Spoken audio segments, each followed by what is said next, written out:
Travaillez non pour la nourriture qui périt, mais pour celle qui subsiste pour la vie éternelle, et que le Fils de l'homme vous donnera, car c'est lui que le Père, que Dieu lui-même a marqué de son sceau. Jean 6, 27. Le Seigneur déclara au peuple qui le suivait la raison les poussant à le suivre, parce qu'ils avaient mangé des pains. À l'entendu de ces paroles, ils furent offensés et partirent. Jean 6, 5, 26, 27 et 66. Ils pensaient que c'était merveilleux d'être nourris miraculeusement sans travailler et sans même le souci de cuisiner. Ainsi le Seigneur leur dit au verset 26 et 27, « Vous recherchez les pains pour vous satisfaire. Peu importe l'espèce de pain que vous mangez, cela ne vous donnera aucune vraie satisfaction. Je suis le pain de vie. Vous devez me manger. Je vous enseignerai comment me manger.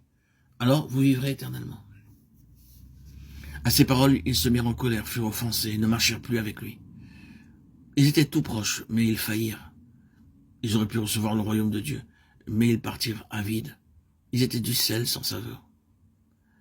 Êtes-vous comparable à du bon sel ou n'êtes-vous que du sel sans saveur?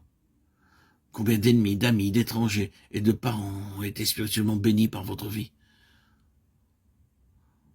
Nous aimons le sel. Chaque fois que notre gorge s'enroue, nous utilisons du sel.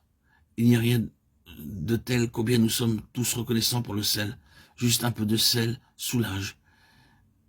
C'est ainsi que notre vie doit être. Nous sommes par nature comme le poivre. Plutôt que d'amener du soulagement et du réconfort, nous heurtons la sensibilité des autres et nous apportons la peine. Certains apportent la bénédiction et nous sommes tristes lorsqu'ils sont partis. Tout comme une petite quantité de sel, ils vous apportent réconfort, joie, encouragement et rafraîchissement.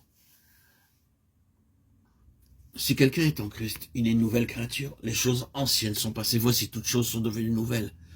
2 Corinthiens 5, 17. Ce n'est que par la venue du Seigneur Jésus dans notre vie que nous avons une vie avec du sel. Lorsque vous êtes changé par lui ou que vous alliez, vous serez appelé d'un nom nouveau et les gens vous recevront et vous accueilleront comme le bon sel. Certains trouvent leur joie et leur satisfaction en servant les autres. C'est parce qu'ils sont devenus le bon sel.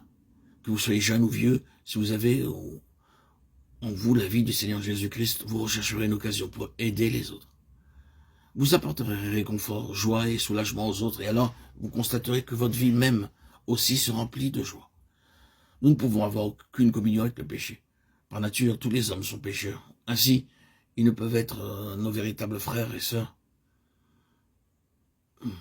Ceux qui appartiennent au Seigneur et font sa volonté deviennent nos frères et sœurs pour l'éternité. Notre Seigneur dit que si vous désirez de véritables frères et sœurs qui vous aimeront pour l'éternité, alors vous devez tout d'abord apprendre à être libre de toute partialité de l'amour humain. Quelle mesure de réconfort, d'inspiration, de paix, de joie les autres reçoivent-ils à travers vous chaque jour? Ou êtes-vous comme le sel sans saveur? Le Seigneur est puissant pour vous changer. Venez à Jésus et dites-lui, « Oh Seigneur, jusqu'à ce jour, j'étais comme le sel sans saveur. Voudrais-tu changer ma vie aujourd'hui afin que j'apporte consolation et fécondité à mes semblables, au collège, au travail, au bureau ou partout où je me trouve.